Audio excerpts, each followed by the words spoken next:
Hey, everybody, how you doing? Excuse me. Steve Stockton here with you. Lee is missing in action. I assume he'll be along shortly. Last time I talked to him, he was out to dinner. He probably came home, fell asleep. But Henry Nelson, welcome in, and D-Rock. How you guys doing? Thanks for being a part of the Mod Squad. We'll give Lee a couple more minutes to join us, and if he doesn't show up, I'll go ahead and start the festivities for tonight. I've got another Stanton Friedman here. I love this man. I wish he was still alive. I'd have him on as a guest. Hey, Midnight Society, lovely Nicole, my beautiful wife, and soon to be mother of my son there in the chat. Love you, sweetheart. Let's see. Tonight, Cosmophobia, Forbidden Knowledge Explained by Stanton T. Friedman, nuclear physicist. And just would like to take this opportunity to say this video falls under fair use. And copyright disclaimer here. Under Section 107 of the Copyright Act of 1976, allowance is made for fair use for the purposes such as criticism, comment, news, reporting, teaching, scholarship, and research. And I think that means sarcasm and lampooning as well, just in case. We've had a few like that. Fair use is a use permitted by copyright statute that might otherwise be infringing. Nonprofit, educational, or personal use tips the balance in favor of fair use. Furthermore, this channel from beyond, nor the staff and management, which is me and Lee G, we do not own this content, and all credits go to its rightful owner. No copyright infringement intended. And I got this off a place where Stanton himself had uploaded it, but he's passed on to that great UFO convention in the sky, so I don't think he's going to complain. But you never know.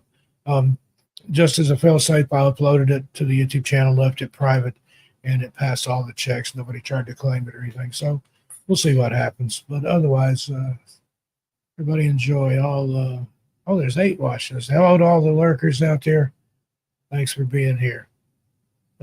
Still no Lee. I'm going to go ahead and kick this off here then and get started. So Cosmophobia, Forbidden Knowledge Explained by Stanton T. Friedman, nuclear physicist.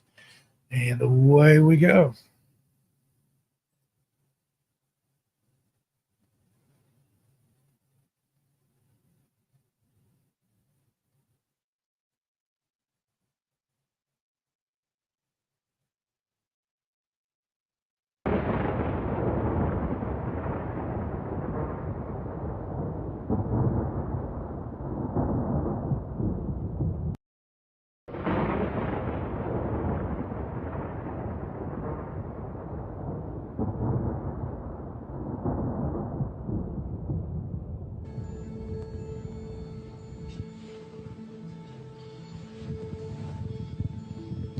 Good morning. Welcome to the 41st Annual International MUFON Symposium. Our first speaker this morning truly needs no introduction in the field of ufology. Well known for his Roswell research, Stanton Friedman, nuclear physicist Stanton Friedman, has authored 5 books.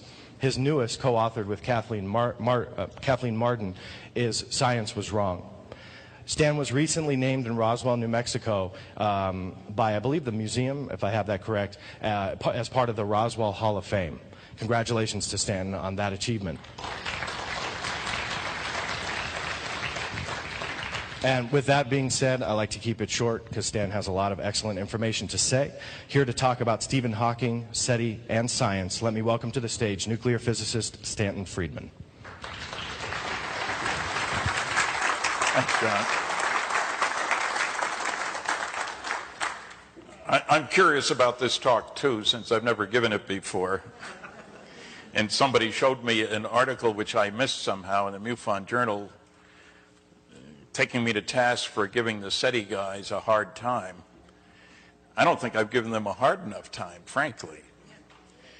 The focus of today is that one of the major reasons that ufology hasn't been properly recognized by the scientific and journalistic community have been the staunch efforts of the astronomical community coupled with the SETI community to say there's life out there, but they ain't coming here. And therefore, this UFO stuff is nonsense. They've been saying that for a long time. They won't look at the UFO evidence, but they have their own agenda to point out to us. They don't often tell you the underlying assumptions. This should not be surprising. In the newest book that John mentioned, we have a whole chapter on space, aviation. There are 14 chapters. Kathleen and I each did 7. And the point is that smart people have been saying basically stupid things for a long time. And astronomers have taken the lead. And, you know, I'll let a psychologist or a psychiatrist figure out why. The resistance to the new, the different. But before I get into that, let me give my usual two-minute introduction to where I stand, so there'll be no question about the position that I hold. After 52 years of study and investigation, I'm convinced that the evidence is overwhelming that Earth is being visited by intelligently controlled extraterrestrial spacecraft. In other words, some UFOs are alien spacecraft. Most are not. I don't care about them. Most isotopes aren't fissionable. So what? You want to build a reactor, use the one that is. Secondly, we're dealing with a cosmic Watergate, meaning some few people within governments around the world have known since at least July 1947, when bodies and vehicles were recovered in New Mexico, that indeed some UFOs are alien spacecraft. They didn't say the government knows. Some few people within government. The third conclusion is, despite the rantings of the noisy negativists, that there are no good arguments against the first two. Not that people haven't tried, but none of them stand up when compared to the evidence. And finally, fourth, we're dealing with the biggest story of the millennium. I'm not a mollycoddler. I don't walk gently into that big night. Now, you put all that together, we're talking about the biggest story. I say millennium because if I said 2, then I'd get into religious arguments, and I don't want to get into those. Not here now. Okay. Now, one would think, therefore, that people interested in outer space would be in the forefront of those looking at the UFO evidence. And at one time, people like Dr. J. Allen Hynek, an astronomer after all, Air Force consultant on Project Blue Book for over 20 years, author of an excellent book, The UFO Experience. You'd think that astronomers today would naturally refer you to Allen's book. No such luck. Instead, we get told that there is no evidence that Earth is being visited. Now, do they tell you this and say, look, I've looked at all these scientific studies, there's nothing to them? No, they'll tell you there are no scientific studies. Very strange. In my usual lectures, I talk about 5 large-scale scientific studies. When Dr. Seth Shostak attended my lecture on the Queen Elizabeth II, that was a sort of weird trip. We each gave 3 lectures. What else are you going to do in the North Atlantic but listen to a lecture on space or UFOs? After each major study, I asked how many people here have read this. He didn't raise his hand any times. And yet the byword is there is no evidence for UFOs. Now, let's look at the assumptions of the astronomical community. 1, there is alien life in outer space. I'm not going to argue with that. 2, ain't nobody coming here. If they were, they'd have sent us a signal. We haven't detected any signals from anybody out there, but just wait, it'll happen. That's assuming that aliens out there are using technology compatible with our 2010 radio technology. Well, I don't know about you people, but I don't use the slide rule anymore.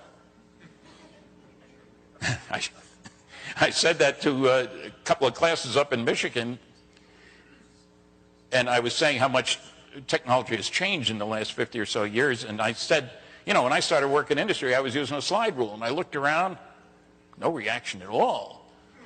I said, do any of you know what a slide rule is? Not one. Not one. And that's less than 50 years.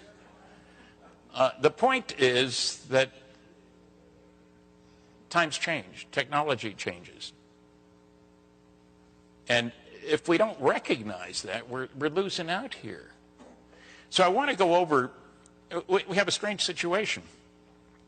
This year, the press has been kinder to the idea of aliens than in many, many years. Oh, not UFOs, it's not the same thing. But there have been respectable scientists talking about life in outer space. When Stephen Hawking says something, people listen, even though what he said wasn't too bright, frankly. And I'll go into specifics in a minute. And I know some people don't like my saying that SETI really stands for Silly Effort to Investigate. SETI, in case you didn't notice that. Well, let's look at the assumptions. Life out there, nobody coming here, no evidence for UFOs, interstellar travel is out of the question. They will send us signals. And if they haven't sent us a signal, they certainly haven't come here. Now, if you can figure that one out, you're a better man than I am, Gunga Din. I'll throw in the remark now, it should come when I'm talking about Stephen Hawking, but did any of you ever hear about Columbus sending a smoke signal to the natives in the New World before he took off? I don't think so. Now, you will hear estimates of how many civilizations there are using the famed Drake equation. Frank Drake, 50 years ago, did the first search for signals from civilizations in outer space. Listened to 2 stars, didn't hear anything. Set up an equation that's supposed to give us the probability or determine how many civilizations there are in our galaxy. Now, we use the term equation as if it were a scientific statement, but of course we don't know what numbers to fill in. It's dartboard physics. You pick a number, we'll see how it comes out. For example, what's the lifetime of a civilization? We don't have any data on the answer to that question. We know how long we've been around, which isn't very long. Now remember, it is also assumed that there is no colonization and no migration. Even though I would expect that most of you are here because your ancestors, not too many generations ago, colonized, migrated, crash landed. That's the major means for people moving about. But you see, if you say the first civilization lasts 10,000 years, but what if it spun off a colony and that lasts 10,000 years, and it spun off a colony that lasts 10,000 years, right on down the line? So what's the lifetime of a civilization? Is it the sum of all those terms? We don't know. Now, they also assume that radio is the ultimate means of communication. Radio is similar to what we use now. And, you know, think about that for a while and then tell me that you're convinced that 100 years from now our techniques will be the same. Look what's happened in the world of computers, communication systems, all the rest. Everything has changed right on down the line. So we need to bear in mind the stuff that these guys brush aside. And I always get asked, well, why would they not take a scientific approach to this problem? Simple statement. If aliens are visiting, who needs SETI? Learn sign language. Be more useful, maybe. They'd be out of a job. It's like those guys pushing climate change. If man isn't responsible, what's the point? Spend a couple $100 billion. That's in the new book. I shouldn't get off on that. Okay, now, astronomy has a long history of saying dumb things from smart people. This is Dr. Simon Newcomb, was the outstanding American astronomer of the 19th century. He was so important that when he died in about 1909, the President of the United States attended his funeral. Great prestige. And he was born in Canada, too, so I should be proud of that. I'm a dual citizen. I can complain about both governments, you know. Here is something he said. The demonstration that no possible combination of known substances, known forms of machinery, and known forms of force can be united in a practical machine by which man shall fly long distances through the air seems to this writer as complete as it is possible for the demonstration of any physical fact to be. Now, the interesting thing is that he said this 2 months before the Wright brothers' first flight. Now, what did Dr. Newcomb know about flight? Nothing. Oh, he knew birds fly, but I mean, beyond that. You notice that word known in there. It's been one of my mantras for a long time that technological progress comes from doing things differently in an unpredictable way. A laser isn't just a better light bulb. I worked on nuclear rockets. They're not just better chemical rockets, entirely different physics. Now, the Wright brothers were two bicycle mechanics, but they ran wind tunnel tests to verify the effects of speed on lift and drag and things like that, shape of the craft, the curves, all kinds of things. And they looked at the previous literature. That's one of the places where the SETI guys go totally astray. You won't find references to the UFO literature. So he's just one example, but 2 months. Now, incidentally, the Wright brothers, a couple of years later, got a bonus. Their first flight was in 1903, December. They got a government contract. They were turned down a couple of times because of people like Dr. Newcomb. They got a bonus of $5,000 for making a machine that would go faster than 40 miles an hour. That was the threshold, 40. They got 47 miles an hour. We've come a long way, baby, in 100 years. But you notice that today's airplanes don't look much like the Wright brothers' first plane. Progress comes from doing things differently. The whole flight would have, that first flight was 112 feet long, would fit inside a 747. Dr. Newcomb didn't know what he was talking about, even though he said it so strongly, clearly, unambiguously. He was wrong.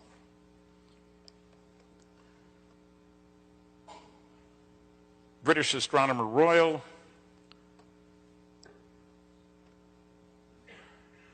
Here's another great comment. This was in 1956. He was asked about space travel. I don't know why, but he was asked about it. He told Time magazine, "It is utter bilge. I don't think anybody will ever put up enough money to do such a thing. What good would it do us? If we spent the same amount of money on preparing first-class astronomical equipment, we would learn much more about the universe. It is all rather rot." First Sputnik a year later, man on the moon 13 years later. And you know what's really crazy is the field of science that has benefited most by far from the space program has been astronomy. Of course, maybe he wasn't happy about the thought that maybe our long-cherished truths would turn out to be false. Do you know that we were told a long time ago by astronomers that we would never be able to know what the composition of the stars was? That Mars has always been dry? That Venus was a tropical paradise, if you like, 600-degree sulfuric acid atmosphere.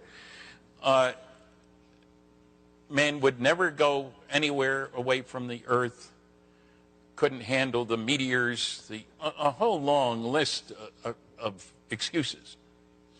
And astronomy was wrong. One of my favorite wrongnesses, if I can make up a word, was Dr. Campbell, a Canadian astronomer. 1941, did a study of getting a man to the moon and back. There was a lot of science fiction being written at that time about doing that. And he said, let's do a scientific calculation. So the question he asked was a very reasonable one. How big would the rocket have to be?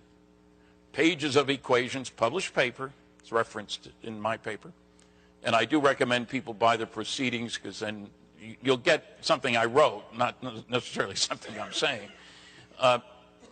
He calculated the required initial launch weight for a rocket able to get a man to the moon and back would be 1,000,000 tons. Even for me, that's too darn big. But less than 30 years later, we got 3 guys to the moon and back, still with the dumb old chemical rocket. His initial launch weight was 3,000 tons. He was off by a factor of 300 million. Not 3, not 30, not 3,000, 300 million. Why? A, he hadn't consulted the previous literature, scientific literature. B, he made every possible stupid assumption about how you'd go about it. Single-stage rocket launched directly up, limit of 1g acceleration. You'd have to provide all the energy. The only way you could slow down when coming back would be to use a retro rocket. Of course, you've got to take that off the Earth, slow it down at the moon, lift it off from the moon, slow it down back here. Now, some people, he just said the assumption was that the rocket had to provide all the energy. Of course. Where else would you get the energy? Mother Nature, folks. Cosmic freeloading. Smart engineers have figured out a long time ago how to use the gravitational field of the Earth. We're rotating at the equator, so you launch to the east. That's at 3,000 miles an hour. You have a launch window, so you launch at the right time so that the moon will come along, and it's very reliable in its path around the Earth, and pull you in. Why should you provide all the energy? You can get it for free.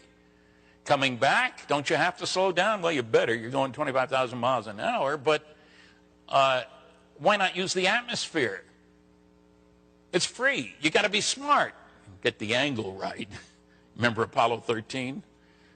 Too steep when you dig a hole in the ground and too shallow and it's bye-bye Earth. But it's an important illustration that you can't just start with basic science and I'll do a scientific calculation and come up with meaningful results, because it doesn't work that way. All our deep space probes have done cosmic freeloading. The Cassini spacecraft is still running around Saturn, getting some very exciting and interesting results. We sent it closer to the sun to go around Venus to get a free kick. So it would come past the Earth and get another free kick, and go past Jupiter and get another free kick. Why should you pay when you can get a freebie? Astronomers don't seem to understand that. So we have a long history of rotten pronouncements from on high that are totally wrong and unscientific and irrational. And they've stood in the way of making progress, because the biggest argument against UFOs, you can't get here from there. Not on a bicycle. There are other ways.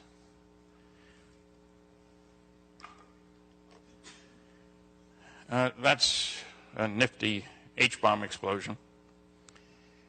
One of the things that we tend to forget is every civilization in the neighborhood, that's at least as advanced as we are, which probably means most, will figure out the answer to the important question: how does our star produce its energy? And then can we do it? We figured that out in 1938, nuclear fusion. Theoretically, that would do the job. In 1952, we put it to the test. We exploded our first H-bomb. Was that a little more energy per pound than a standard bomb? A lot. A great deal. Enormous amount more. 10 million tons of TNT equivalent energy release. 10 million tons, a 3-mile wide fireball. A big bomb during World War II was a 10-ton blockbuster. We're talking, we Earthlings have exploded a number of controlled fusion devices. Russians' biggest was 60 million tons of TNT equivalent. And I bring this up, not for a political statement, although it probably should be, but to recognize that we can use the energy of nuclear fusion to go to the stars. I worked on a study of that, hate to admit it, 39 years ago by an outstanding physicist, under his direction anyway. If you use the right stuff in the right way and kick particles out the back end of the rocket that have 10 million times as much energy per particle as they can get in a dumb old chemical rocket. 10 million times. Yeah, but it would take too long to get there, Stan. I've asked this question in seminars. Every once in a while, a student will tell me, hey, the professor's going to show you're an idiot before I do my lecture that night, you know. So I make sure I talk about things that I know the professors know nothing about, and it's not hard to find. But then I ask a couple of sneaky questions.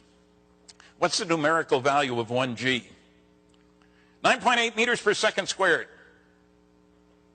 I say, yes, that's true. How do you relate that to a Corvette? You'd think I was talking Swahili. They haven't the faintest idea. Well, if you use sensible units like 21 miles per hour per second, that's 1G. You got a hot car and you could go 0 to 63 miles an hour in 3 seconds, you're pulling 1G, and that's a hot car too. And I ask them, what's the speed of light numerically? 300,000 kilometers per second. I say, okay, put it in units we all understand. It's 670 million miles an hour. Okay, now the question is, how long does it take at 1G to get to the speed of light? It's a multiple choice question, gentlemen. 1,000 years, 100 years, 10 years, or 1. You'd be surprised how many say 1,000 or 100 or 10. The answer is 1. These guys aren't connected to the real world. Yeah, but Stan, you can't go fast in the speed of light. It means you want to go to your favorite place, Zeta Reticuli, 39 light years away, 39 light years out, 39 back. That's a pretty long trip for a guy, isn't it? Well, I said, how about the other half of Einstein? Time slows down for things moving that fast.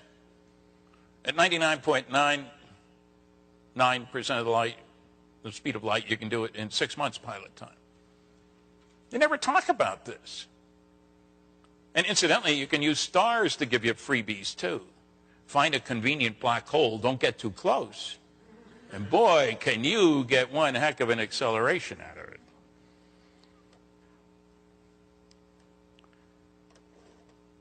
There's a professor from Arizona, Paul Davies. He's written a book, The Eerie Silence. He was born in England. He's worked in Australia. He's written 25 books. He's the new Carl Sagan. He's 12 years younger than Carl and I. Well, he's not here, but I am. Carl and I were the same age. And you may have seen him on various television programs. And he said a lot of interesting things. And I did a review of his book that was in the MUFON Journal. I offered to debate him. I sent a copy of my column to Coast. They sent it to him. He didn't want any part in debating me. I'll let you decide why. Here's the quote. This got a lot of attention, this book, this year. We need to give up the notion that ET is sending us some sort of customized message, and cosmologists and astrobiologists now at Arizona State take a new approach. And I agree with him. He's right. But what he wants to do is look for strange bacteria that may have originated someplace else. That's a novel approach for an astronomer. Look for the bugs. Now, I like this one. As science, this is from Paul, expands its knowledge of the universe, the probability of Earth-like planets out there increases every year. And thus the chance of intelligent life existing in space is at a point where it must be taken seriously by scientists. So as we learn more, that changes whether or not there is life out there. How do we do that? It's there or it isn't there. Whether we know anything about it or not is totally irrelevant. It's mind-boggling. Now, he talks a bit about UFOs and gets it all wrong. He said the purpose of he met Alan Hynek, made him sound like a nice gentleman, which he was. he talks about, he has two references, one to a book by a man named Bennett, who lives around here, as a matter of fact, who doesn't have any references in his book to any of the large-scale scientific studies. The other is the Condon report. He incorrectly states that Condon concluded that about 90% of the Blue Book sightings could be explained as normal phenomena, while the remaining 10% didn't contain enough of scientific value or of defense significance to warrant Blue Book's continuation. It was not Condon's job to look at the Blue Book sightings, and he didn't. If we look at the data in his report, well, I'll save that for a minute. Davies has gone on. This is about Hynek, really. He was interested, but he didn't like what he heard about what aliens were doing.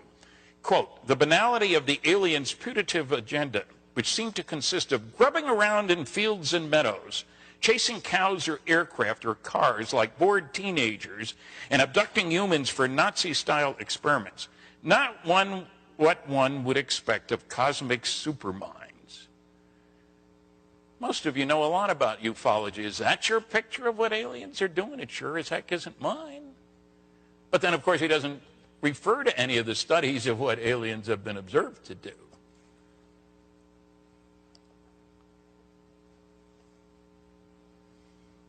And I should quote, incidentally, that the UFO subcommittee of the American Institute of Aeronautics and Astronautics looked at the Condon report and concluded that one could come to the opposite conclusions from Dr. Condon.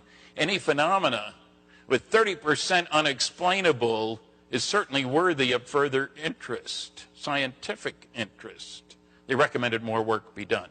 30%.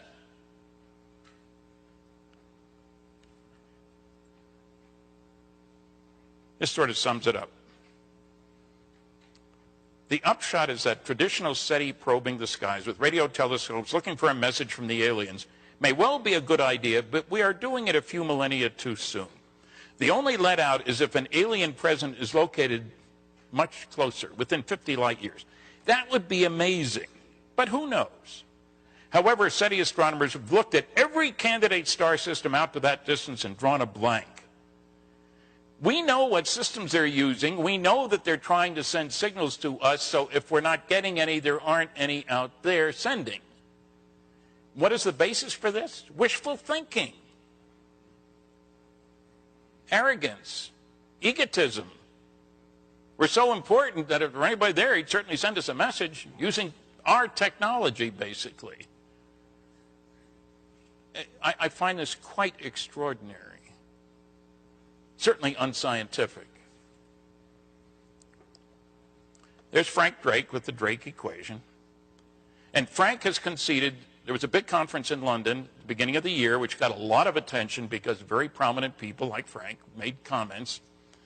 He is now saying that he expects there are at least 10,000 civilizations in the galaxy. 10,000 capable of sending signals to us. That sounds like a lot until you realize there's over 100 billion stars in the galaxy. That means only 1 in 10 million has a civilization, a planet with a civilization able to send stars to us. That means within 1,000 light years, assuming uniform distribution, there might be two, us and somebody else. Pretty barren out there, folks. Ain't nobody there. Of course, there is no colonization, no migration. And no lip service paid to something that every advanced civilization is going to be concerned about. What if a catastrophe occurs and we got to move on? Whether it's a nuclear war, supernova, a meteor beats the heck out of us, all kinds of things. Everybody is going to look for, where do we go from here and when do we do it and how do we do it? So I think he vastly underestimates, but you see, the smaller that number is, the longer we're going to have to wait until we get a signal. Boy, talk about job security. Keep waiting, folks. My grandson will be listening too, My great-grandson, I have one of those. Frank's a nice guy. Don't misunderstand me. But these guys are totally unwilling to look at the evidence that somebody's coming here. There's Carl. Carl and I were classmates for 3 years at the University of Chicago. We went in different directions, you might say. He didn't go to the moon. That's not where he is in this picture. And I give Carl credit for doing more than anybody else to get people interested in the notion of extraterrestrial intelligence. Because back when he started making those noises, we didn't even know there were other planets outside our solar system. That's how smart we were. We knew, they thought, that the process that produces planets is two stars coming sort of close and ripping out parts of one, and that makes the planets. Nobody thinks that anymore. And now we found, I don't know what the latest number is as of yesterday, it was 460 exoplanets not very long ago. And we're just beginning to look. They're all over the place out there. We're having trouble finding Earth-sized ones because our techniques are still in the beginning stages. And last time I visited Carl, I was at his house before I was speaking at Cornell. We had a very pleasant conversation. Like I say, we're the same age. We grew up in adjacent towns in New Jersey. We agreed that there were things under security that he couldn't talk about. One of the things he said was that, look, the essence of science is reproducibility. And I sent him a long letter disagreeing with that after I got home. There are four kinds of science, just to go over that very quickly. When you control everything, you set up the experiment, you decide what equipment to use, you do your experiment, you write it up, submit it, it gets published, somebody else does the same thing. Yeah, reproducibility, that's great. But there are science that can be done when you can't control all the variables. Say, study eclipses. If I tell you, you know, that sometimes the moon comes between the Earth and the sun, you say, you're crazy, man. I'll be there at 10 o'clock tomorrow morning with a camera and you show me. Well, it's not within my control. I can predict when it will happen, but I can't control it. And if the weather is bad, tough luck. There's a third kind. I can't predict, I can't control, but I can be ready to make measurements. I can have seismographs set up so when an earthquake occurs, I can't make one for you tomorrow morning. But when one does occur, I can get measurements from a bunch of different instruments. I can, at Chicago, we had a block of nuclear emulsion tied to a balloon. And when we found out there was this big solar storm going on, because the gamma rays get here quickly, the particles don't, somebody would rush out to Stagg Field, inflate the balloon, send it up with the emulsion, and we'd recover it, we hoped, and we'd find out what kind of particles had come from the sun. Can't predict, can't control, can make observations. But then there's a fourth kind of science, and that's what we're concerned with, involving intelligence. Bank robberies, rapes, automobile accidents, airplane crashes. I can guarantee you more than 30,000 Americans will die in automobile accidents in the next 12 months. I can't say who or where or when or how, but I can use the methods of science to find out, you know, the alcohol level in the driver's blood, how good the brakes were, what the weather conditions were, how long the skid marks are, and a whole bunch of other things. The methods of science, it's a way of problem solving. So we can do that with UFOs. People don't like eyewitness testimony? Tough. That's what our court systems are based on. Rarely does DNA enter into the picture. You have a defense attorney and a prosecuting attorney, and you try to figure out where the truth is and what people are telling you. Is it 100% certain? Of course not. So what? Best baseball players get paid a ton of money for getting a hit 1/3 of the time. Would you say they're lousy baseball players because 2/3 of the time they didn't get a hit? That's ridiculous. So Carl deserves credit. He turned people off on UFOs, and he made a strange statement. There are interesting sightings that aren't reliable, which is true. There are reliable sightings that aren't interesting, which is also true. But there are no interesting and reliable sightings, which is totally false. Largest study ever done showed the more reliable the sighting, the more likely to be unexplainable. Carl gives no reference for his opinion. Matter of fact, none of the SETI people give references for their opinions about anything about flying saucers, which is quite amazing. It's not the method of science.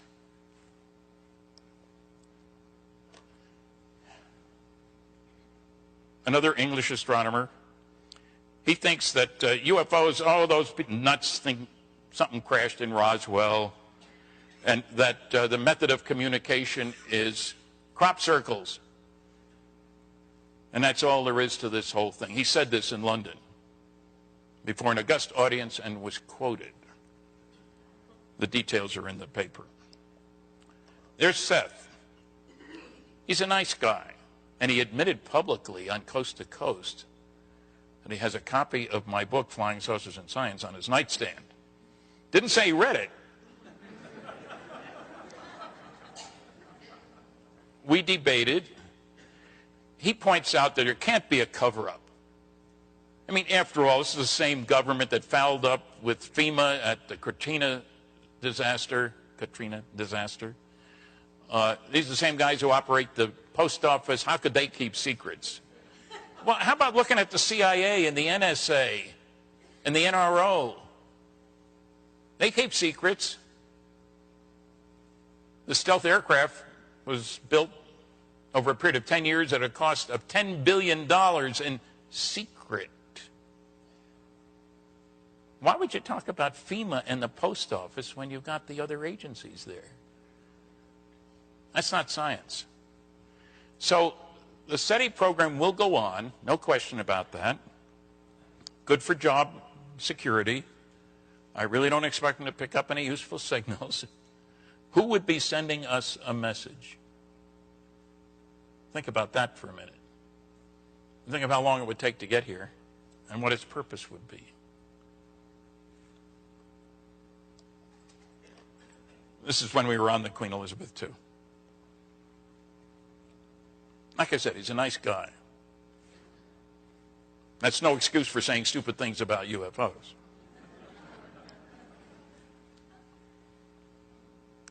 Yeah, here was the discussion about the lack of cover-up. He says he talked to Seth, the Davies.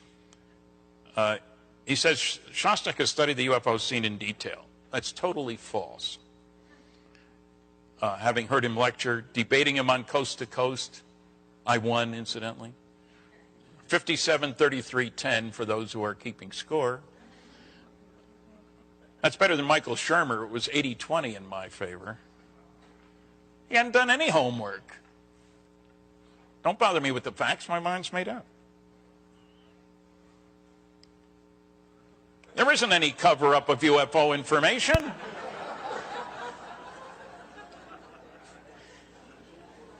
I picked this particular one because when I was on Larry King with Bill Nye, the science guy whose purpose is to deny, Seth was on that same program. And Bill Nye shows a document in which one line is blacked out. He says, these guys are talking about a cover-up. It's privacy. It's the guy's address. Of course it's not in there. I was able, fortunately, I had my book with me, Flying Saucers and Science, and opened to the page and showed this document. I said, this is what we're talking about, a CIA UFO document. By their definition, it took me 5 years to get it, and you can read 8 lousy words. Don't tell me there's no cover-up. My favorite document really is one that says, deny in toto. That's all that's on the page. They couldn't find 8 lousy words to show you. But there is no cover-up. I don't know what world these guys live in. Now, here's a very important statement that you won't find in the major media, so far as I know. General Carol Boler was an Air Force general, an engineer, worked on the lunar excursion module. We landed on the moon successfully in July 1969, some of you may remember. And his first assignment then, so he didn't have to work 12-hour days, was what should we do about Project Blue Book, because the Condon people had suggested it be closed. So he put out a memo, which we didn't see until 10 years later, in which he stated, reports of UFOs which could affect national security are not part of the Blue Book system. 2 paragraphs later, if we close Project Blue Book, the public won't have a place to report UFO sightings, but as previously noted, reports which could affect national security would continue to be investigated using the procedures established for that purpose. And he mentioned JNAP, Joint Army Navy Air Force Publication 146, and Air Force Manual 55-11. I located General Boler, retired. He's dead now, unfortunately. He knew exactly what he was saying. There's a separate channel for reports which could affect national security. Not surprising. Saucer goes down the runway at a SAC base, Strategic Air Command base, where nuclear weapons are stored. That's a national security problem. You and I go outside and watch a UFO go over, a flying saucer go over. Who cares? Happens all the time. No big deal. There are separate channels for reports which could affect national security. I still haven't seen that in the New York Times, Washington Post, any other major publication. It's something we need to remember. Michio Kaku. I've done his radio show a couple times. He was very friendly, and he said one of the few interesting things on that Peter Jennings mockumentary of February 24th, 2005. Well, I use that term because, darn it, I was interviewed for an hour in Roswell, asked good questions. They used 20 seconds. I was lucky. 100 of the 150 people they talked to, they used nothing of. They called me a promoter twice. They had Dr. Jess Marcel on. Didn't mention that he was a medical doctor, a pilot, was serving at that time as a colonel in Iraq. So 225 combat hours over there. He was brought back in at age 68. You'd think those qualifications would be of some significance in evaluating his testimony. They didn't mention them. At least Michio opened it up. Now, the first program I did with him, he started off by saying, you know, when he was young, he thought excitedly about going to Andromeda. And as he got older, he realized it would take an enormous amount of energy. And I had to say, well, you know, I'm interested in going to Zeta Reticuli, 39 light years away, not Andromeda, 2 million light years away. It's not the same problem, in other words. But I think I have a quote from him. Yeah, on that Larry King show, Real Scientific Approach to the Problem, Dan Aykroyd represented us. And they had 3 astronomers. And I'll give Dan credit. He's a nice man. My wife and I and son and daughter had dinner with him when he was in Fredericton to promote his wine, incidentally. He's a Canadian. He gave a plug for the book Captured on Larry King. Here's what Dr. Kaku said. Life is going to be, I think, found throughout the universe. Amen, I believe. However, I don't think they are going to want to come out and strip mine the Earth. There are a lot of planets out there that are probably uninhabited without restive natives. Now that statement, I say, where does that come from? What do we know about how many planets are out there, inhabited or uninhabited? Nothing. And who talks about strip mining the Earth? Is that why aliens seem to be here? I mean, I'll admit a lot of people went west to dig gold out of California and out of Alaska.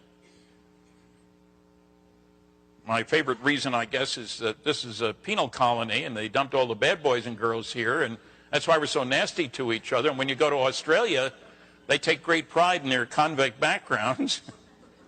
Honest. So this hypothetical notion, strip mining the Earth, none of these guys seem to want to confront something. We represent a threat to the whole darn neighborhood. We are a primitive society whose major activity is tribal warfare. In World War II, we killed 50 million of our own kind. 50 million. We destroyed 1,700 cities. We know how to make H-bombs. We spend an enormous amount of money on trying to make sure we don't get a surprise attack. Military budget this year will be something like a little over $1 trillion. And it shows you what we care about when 30,000 children die needlessly of preventable disease or starvation every single day. Everybody in his right mind out there would recognize that we're a threat to the neighborhood. 50 million people is a lot of people to kill. So what I'm saying is, among many other reasons for coming here, graduate students doing their thesis research on the development of a primitive society, you can think of a lot of things like that. But I think the biggest thing would be to make sure that we don't go out there.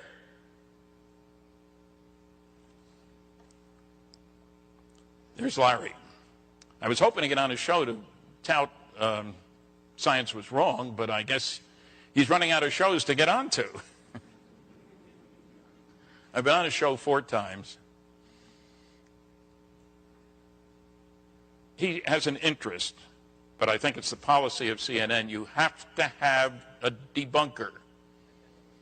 Doesn't need to know anything. Just has to be vocal in his attacks on the subject. Requirement.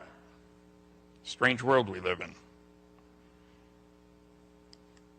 And finally, we get to Stephen Hawking. There's no question that he's one of the world's great astrophysicists. And he is also, I know something about handicapped children and stuff, and he also has overcome a very severe handicap, Lou Gehrig disease. And because of him, his comments because of who he is, got an enormous amount of attention, even though they should have been looked at with a raised eyebrow. I have 2 eyebrows that I raise quite frequently. Here's what he said. So if aliens ever visit us, I think the outcome would be very much as when Christopher Columbus first landed in America, which didn't turn out very well for the Native Americans. Now think of that. That means we're like the natives. But the natives didn't have weapons of mass destruction. They didn't have intercontinental ballistic missiles. They didn't have radar. They didn't have spy satellites. They didn't have a long history of destroying the civilizations in the neighborhood. We've had all of those things. And Columbus wasn't that much advanced over the natives. He had big sailing boats, but he had steel. His weapon of mass destruction, the explorers that followed him, was smallpox, which devastated the natives, and that's why small groups of Spaniards and so forth could beat the heck out of the natives, because of smallpox. But at least, Hawking said, there's aliens out there. That's a step in the right direction.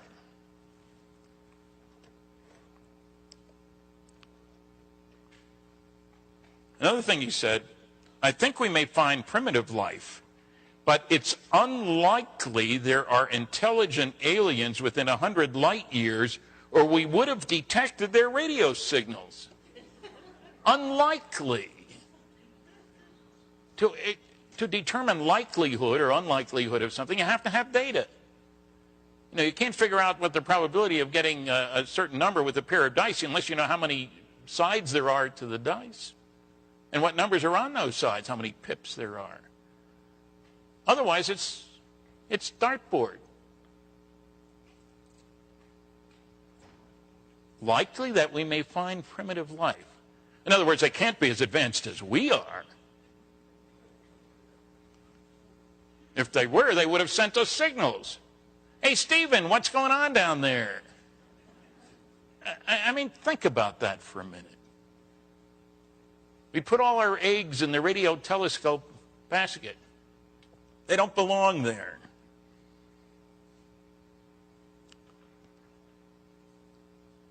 My vision is very different from his. These guys never put numbers in. Yes, Frank Drake says 10,000 civilizations, but he doesn't tell you that within 55 light years of here, there are about 2,000 stars. Within about 1,000 light years, there's about 16 million stars. And somehow we're so special. That's a lot of stars to listen to if you think they're going to be transmitting your favorite program. I can't follow the logic here. We don't know whether they are out there. The only evidence we have is what we have from them coming here. And the fact that the government takes the subject very seriously. I mean, they do some wonderful things like figuring out time travel for crash test dummies. None dropped until 6 years after Roswell, but that's the explanation for Roswell. Maybe we could use that to travel out there. Instead of crash test dummies, time travel people. That'll solve the problem. In other words, where's the real world here? Not any of these guys gave any sensible discussion about the UFO evidence. I prefer flying saucer, and some people get mad at me. Why don't you say UFO instead of flying saucer? Because I'm not interested in UFOs. I'm interested in flying saucers. All flying saucers are UFOs. Very few UFOs are flying saucers. All great-grandfathers are men. Not all men are great-grandfathers. You got to watch what you're doing here. And here's one of the gems. If advanced life exists, they'll contact us. Aliens haven't contacted us so far. Any evidence for this remarkable statement? How would he know? Does he have a sign on his door, Office of Reception of Alien Signals? Do the SETI people speak for the planet? They think they do. They've got a protocol. If they pick up this magical signal, what they will do in response. Now, I admire Jill Tarter, a very bright woman, big in the SETI community. On the Peter Jennings show, she and her husband are flying their plane, and they see a light. Could it be a UFO? No, it turned out to be the moon. That's the best she could come up with the UFO sightings. But in something she wrote, she said, it's probably a civilization within 1,000 light years of us. And when we make contact, it'll be the greatest thing that ever happened, and they'll help us solve our problems. Hello out there. We got a few difficulties 2,000 years later. What can we do for you? Maybe you can help us with our... Where does this come from? She's too smart to put out that kind of nonsense. But nobody calls them into account for it. And I know there was a letter in the MUFON Journal calling me into account for talking about, referring to them as believers. It's okay for them to call us believers without discussing any evidence whatsoever. But what can we say about them? They're believers in a certain set of assumptions, none of which have any basis in fact. They've done more to stand in the way of serious ufology because they influence the media. Not just Larry King, incidentally, but the Hawking's comments got responses all over the planet.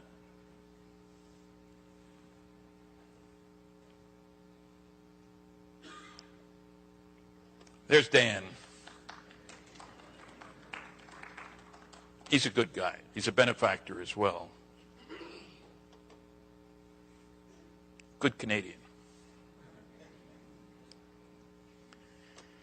Now, another argument made by these people is the Fermi paradox. Lord Rees' quote of the British Astronomer Royal. Now, since Fermi showed that there wasn't anybody coming here, and basically he said that these UFO nuts have no basis to stand on. It's a misrepresentation of what Fermi said. Enrico Fermi was one of the greatest scientists of the past 100 years. Won a Nobel Prize, and then went on to be in charge of the first nuclear chain reaction at the University of Chicago.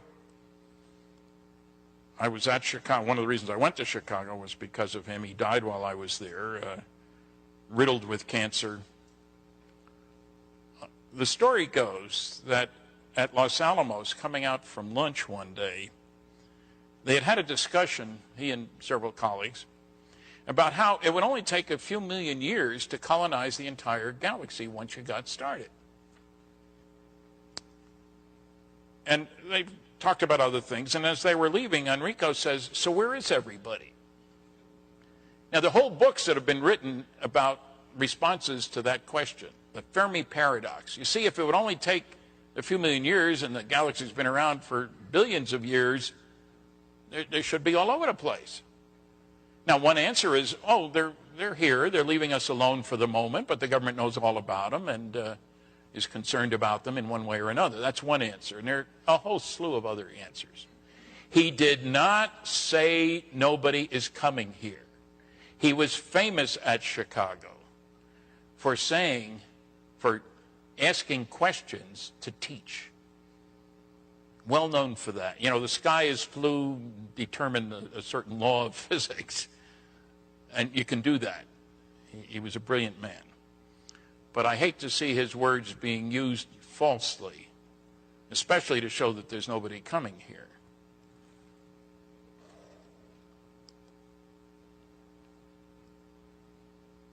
So where is everybody?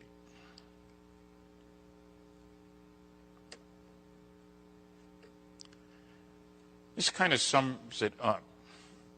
I said it before, but I'll say it again. We will spend over $1 trillion this year on military activities. Is it conceivable that we would use our technology for the destruction of beings, of people? Look at our past history. You don't need to look far. Anybody in the neighborhood would recognize that we are a menace to all those more advanced civilizations. The fraction of the budget that goes for SETI is very small. The fraction that goes for destruction is very large. We need to see ourselves as others see us. We may be all very nice people, but our society has got a terrible track record. Shoot first, ask questions later. One of the themes of our society.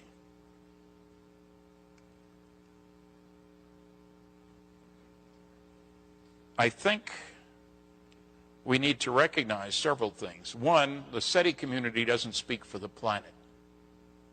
They have their protocols. You think the United States or Russian or Chinese or British government pays any attention to that at all? Why should they?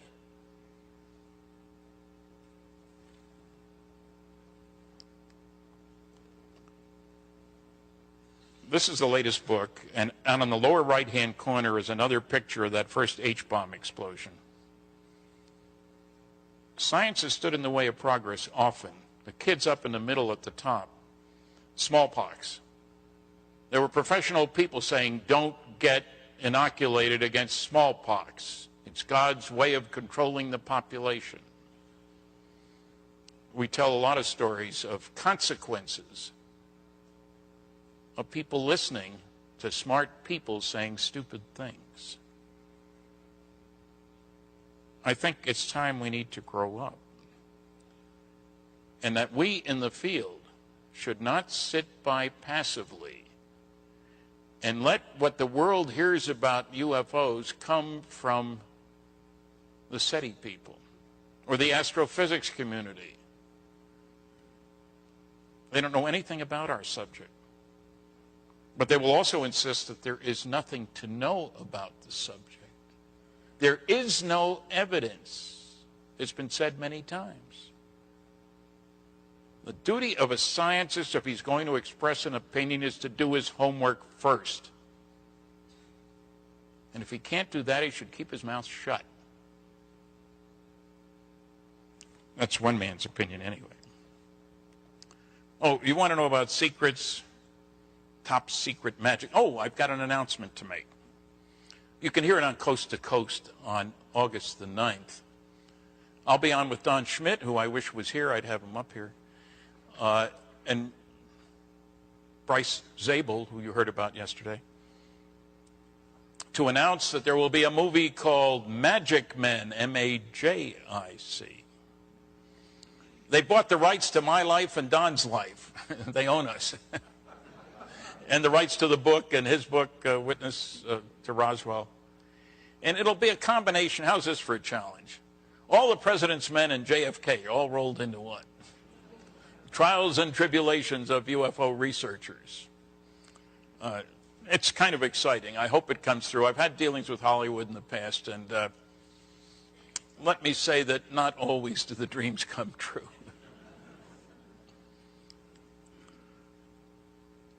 This is a book in 2008. I'm the Grandpa Moses of the UFO book writing business. The new book is number 5. This is number 4. That was number 3. Kathleen Marden, my co-author, is Betty Hill's niece, in case you didn't know that. We have autographed all the books out there, and there's a lot in here that has never been published before.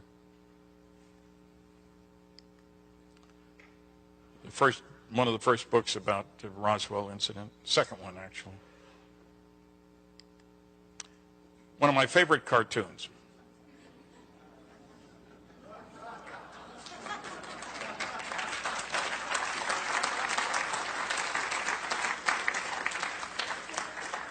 This was in that great newspaper, the Fredericton Daily Gleaner in Fredericton, New Brunswick.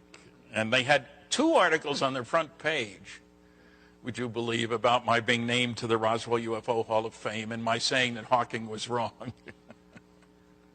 So I took this as a compliment. Some people might not, but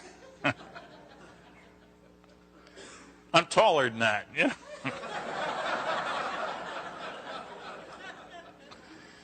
Thanks for listening.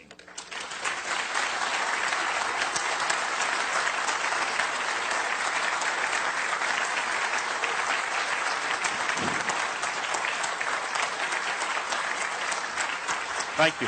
Can we take some questions? Or? Just make sure that they come up to the microphone. You want me to go over here? No. Anybody who has a question for it. Okay. If you have a question, come up to the microphone here. Don't run too fast now. You might trip and fall and you'll sue me. First.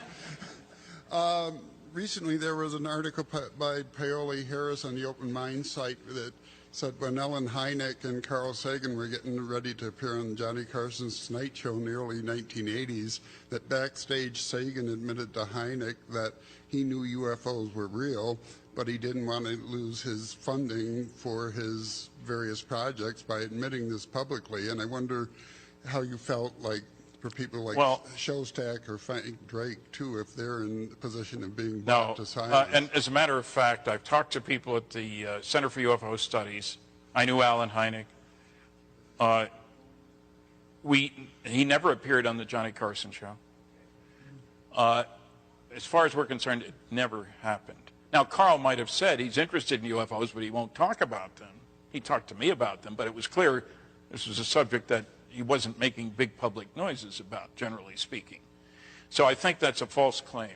And I say that having tried to track it down because I called people who would have been well aware of this at the center. Don Schmidt was one of them, as a matter of fact. And he talked to other people, and ain't no way. That Carl might have said UFOs are real. What does that mean? Of course they're real. How could you, the Air Force, say they've got 12,000 UFO sightings if they weren't real? That's different from saying any of those are alien spacecraft. Just one other thing. If I think SETI protocols call for, if they were picking up signals from an intelligent source out in the galaxy, that their protocols call for secretly telling the government first and let them make the announcement. Do you think maybe, like with UFOs, they may have picked up signals but just aren't telling us? I don't think so. Part of that is that if the SETI community would probably do that, but I don't think it makes any sense to say, I don't accuse them, in other words, of conspiring to keep the truth from us. I just think the notion of radio signals from out there is ludicrous. It's a great way to study the universe. Don't misunderstand me. Radio telescopes have a place to play in science, but it isn't to find out about aliens. I'm just curious about this power plant for the UFO. I'm almost finished with a book by a guy by the name Paul Potter in the UK. Closer to the microphone. Oh, I'm sorry. Paul Potter. He wrote a book about the engine of a UFO. But what he's proposing is that it's a quasi-black hole. Now, China in 2009 produced one in their laboratory. So, I mean, this is a way of getting a generation thing that increases as it goes along, but you evidently can control it in the state they had in the laboratory. So have you done any, you haven't heard anything about that? No, I haven't. I've heard a lot of strange stuff about UFO propulsion systems. It's something you can get away with because how's anybody going to prove you're wrong? You know, Hey, call in Zeta Reticulum advisor number 3. Is this the way it works? No, no. We don't know. No. There are many more claims than there are truths on our side of the fence as well as on It theirs. was almost 600 pages. He did a lot of scientific papers with, you know, 2 and 2. But I just wonder if you had any. Paul experience with Potter? What was the first name? it. Paul, P-A-U-L, Paul Potter. P-O-T-T-E-R. Yeah, it's the gravitational manipulation of domed craft, the power plant, UFO power plant. I'll look for it. Okay. You'll have to do Amazon.com. Yeah. Where else do you get books besides them? One thing, if you get your books from us, from Kathleen and I, you get an autograph. You don't get that from Amazon.com. You get both our autographs. Yes. It's an honor to be here, and thank you. Do you think that SETI's kind of in the place of Blue Book? Like, Do I think that SETI is in the place of Blue Book? Absolutely not. To the best of my knowledge, none of the SETI people have done any serious investigation of any UFO sightings. So Okay. not in the place of Blue Book. Although, admittedly, Blue Book's primary purpose was to deceive the public into thinking they had everything under control. But the important sightings, as I noted, didn't go to Project Blue Book. Okay, and then I just think this is a really interesting time. It seems like it's similar to the past when priests or whatever were saying that the Earth is the center of the universe, and they just disregarded the logical information, and it's just really interesting to be a part of that debate. And Well, I think you're right. And a point I would like, I'm glad you brought that up. From my viewpoint, flying saucers finished the job that Copernicus started out of taking man out of the center of the universe. You all remember, Nick, 1543, that was the year he died, his book was published. He had the gall to suggest that the Earth wasn't the center of the universe. He only moved it over one little step, to the sun. The book was banned for 300 years. yeah, it seems like that's what we're still Yeah, we're still debating stuck with within. that. Yeah. Yes, indeed. And so I hope that my great-grandson will grow up in a world that knows that we're not the center of the universe. We're not the big shots we like to think we are. And that's the toughest part about this whole business. The Brookings Institute, 50 years ago, said one of the groups that would be hurt the most by contact with aliens was the scientific community. Their egos are too fragile. You mean there's stuff out there that we don't know? Come on. Well, thank you.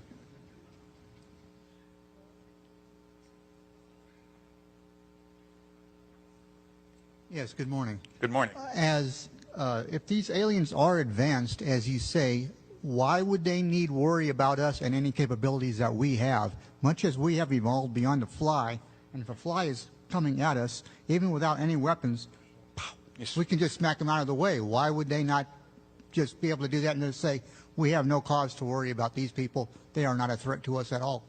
The observations over the past 60 years or so certainly indicate that they've been paying attention to us, and they haven't swatted us. That suggests that maybe that isn't their approach to solving the problem of how to deal with other civilizations. I think that they would be concerned about us because there are rules about how you interfere or don't interfere with other civilizations, and that I think they are more, if you don't learn how to get along with your neighbors, however you define that term, you don't last very long. Somebody's going to clobber you, and somebody's going to clobber them, and it goes on. So you can make the case that if they're coming here, they've learned to get along with their neighbors. But it would be rule number one for any civilization, make sure that the primitives don't take their brand of friendship out here. Much of what we spend on military is reconnaissance, no surprise attacks. Wouldn't you expect aliens would be concerned about us? Look what progress, in quotes, we've made in the last 50 years. It's truly incredible, the rate of change. If I were an alien, I'd worry about the idiots on this planet. Yes. As long as we were talking about science fiction, and I rather think most of the things that are said by SETI are essentially science fiction premises. one would point out that if one is getting here from anywhere, one is probably going hyperlight. And if so, one is not using sublight communication systems. The Right. fastest way to give a message, if you have hyperlight, is in fact to do it with a ship, not with a message beamed out, unless, of course, you have hyperlight communications, which we do not know how to pick up. Good so point. I rather think that if we're going to pick up any messages whatsoever, it's going to be ones beamed around inside our solar system by anybody visiting who's using sublight communication when they're not in jump. I have twice heard stories about guys at classified facilities where a UFO was hanging out close by on their radar, and where their radio receiving apparatus was picking up signals, and the tapes were reeling. Tapes were reeling. And then the security guys come in and grab the tapes and tell them it never happened. What communication? You know, hey, Joe, when do we meet for lunch? From Alien 1 to Alien 2. So it's a point well taken. You're sending me a message. Not by radio. Yeah, I get the message. Sorry. I do apologize. I know there was a couple more questions. We are going to have a speaker panel at the end of the day. We just, two things we do have to keep on schedule, and on top of that, our audio-visual crew, we can only record for a certain amount of time. That's the other fallback. So I do apologize to those who still had questions. Stan, thank you very much for your speech. Thank you. Thank you. Boy, you're right on the dot. Right on. Wow. And another interesting talk from Stanton T. Friedman. Hey there, Lee G. Hello, mate. Yes, I'm here. Heard you had a power outage. Yes, mate. It was called personal power, and it gave out. Well, those pesky internal power outages. Yeah, mate. Yeah, and why is it always on this show? I don't do it on I mine. have to recharge the batteries. It's weird because I was awake at 10:02, and as you least know, not I yet. set everything up. You know, well, I'd set everything up in here, and Yeah, I saw you'd been in here, but yeah, ridiculous. I went in there, sat down, mate. Next thing I noticed is 20 to 12. I'm like, what? Where'd that time go? Yeah, I You're swear I was fired. only shut. no. I was only just shutting. kidding. Yeah, I was only shutting my eyes for 2 seconds. I'll just 2 seconds. That'd be fine. Whoa. Yeah, that's okay. We'll just dock your pay. Yeah, I would do. I would dock double, mate, if I were you. Yeah. This is an all-volunteer effort here. So, Yeah. Well, like I said, well, I that's don't it know for why- another talk with I Stanton don't know why it's always Friedman. here. Cosmophobia. Yeah, it was a good chat. But Stanton is just Stanton. He's got just enough snark and sarcasm to make him really funny. In my opinion, he's not one of these rocket heads that everything is just science. You know, No, he injects a lot of humor. he has a in there, too, jokey and I can side. Yeah. appreciate that. Yeah, like I said, I think everybody would hold Stanton up as one of the greatest.